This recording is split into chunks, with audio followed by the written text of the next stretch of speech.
let's say you use that component somewhere, you have no clue whether that component is used or not. It might just like, maybe you need to use a default context, or it throws in with effect. Just by using something further down, it kind of bubbles up in that context type, and you see, oh, like somewhere deep down in my program, I'm using a database, or I need a file system, etc. So it kind of nicely composes what can go wrong, what does my program need, and then still what does it return. Nick, how do you deal with these things in your hairy TypeScript program?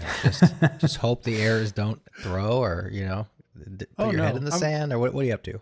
I was laughing internally when you were talking about JavaScript developers only thinking of the happy path. Mm-hmm. Why were you laughing internally?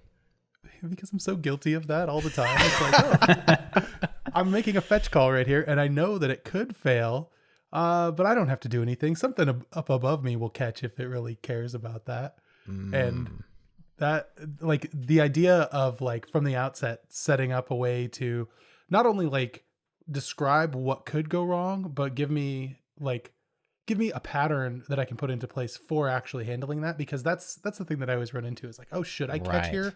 If I catch, what am I going to do? Console.log and rethrow it or something?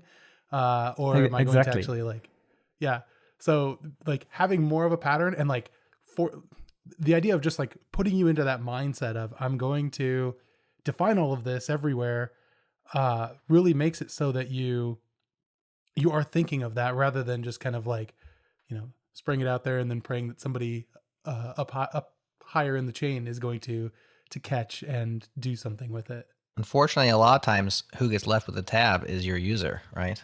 Exactly. If somebody doesn't handle it, the user has to handle it. You know what? They're not there in the PR to complain about it. So